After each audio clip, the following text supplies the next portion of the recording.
ಒಂದು ಮೊನ್ನೆ ಏನಾಗಿತ್ತು ಗಂಗಾವತಿಯಲ್ಲಿ ಸುಮಾರು ಫೆಬ್ರವರಿಯಲ್ಲಿ ಒಂದು ಆದೇಶ ಆಗಿತ್ತು ಈ ಕಾರ್ಯಾಲಯದಿಂದ ಯಾವುದು ಅಕ್ಕಿಯನ್ನು ರಿಲೀಸ್ ಮಾಡಬೇಕಂತೇಳಿ. ಅದನ್ನು ಫೆಬ್ರವರಿಯಲ್ಲಿ ಆದೇಶ ಆಗಿದ್ದರೂ ಕೂಡ ಮೊನ್ನೆ ಯಾರ ಗಮನಕ್ಕೂ ತರದೆ ಅವರು ಬೇರೆ ಬ್ಯಾಗಲ್ಲಿ ಪ್ಯಾಕ್ ಮಾಡ್ಕೊಂಡು ತೊಗೊಂಡು ಹೋಗ್ತಾ ಇರೋದನ್ನು ಕಂಪ್ಲೇಂಟ್ ಬಂದ ಮೇಲೆ ಅದಕ್ಕೆ FIR ಮಾಡಲಾಗಿದೆ.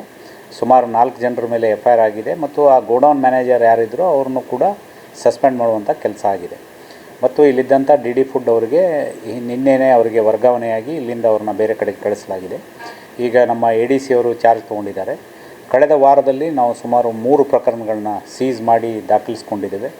ಈ ರೀತಿ ಗಂಗಾವತಿ ಭಾಗದಲ್ಲಿ ಕೆಲವೊಂದು ಪ್ರಕರಣಗಳಾಗ್ತಾ ಇರೋದು ನಮ್ಮ ಗಮನಕ್ಕೆ ಬಂದಿರೋದರಿಂದ ನಾವು ಕಂದಾಯ ಇಲಾಖೆ, ಪೊಲೀಸ್ ಇಲಾಖೆ ಮತ್ತು ಆಹಾರ ಮತ್ತು ನಾಗರಿಕ ಇಲಾಖೆ ಎಲ್ಲರ ತಂಡವನ್ನು ರಚಿಸಿ ಅದರ ಮೇಲೆ ನಿಗಾ ಇಟ್ಟು ಅವನ್ನ ಸೀಸ್ ಮಾಡುವಂಥದ್ದು ಮತ್ತು ಪ್ರಕರಣ ದಾಖಲಿಸೋ ಕೆಲಸವನ್ನು ಮಾಡ್ತೇವೆ.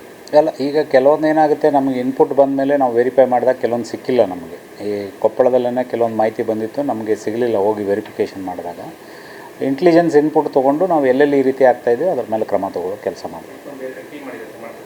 ಟೀಮ್ ಅಂದರೆ ತಹಸೀಲ್ದಾರರು, ಪೊಲೀಸ್ ಇಲಾಖೆ ಮತ್ತು ಆಹಾರ ಮತ್ತು ನಾಗರಿಕ ಸರಬರಾಜು ಇಲಾಖೆ ಯಾರಿದ್ದಾರೋ ಅವರೇ ಎಲ್ಲರೂ ಕೂಡ ಹೋಗಿ ಮಾಡಬೇಕಾಗ್ತದೆ.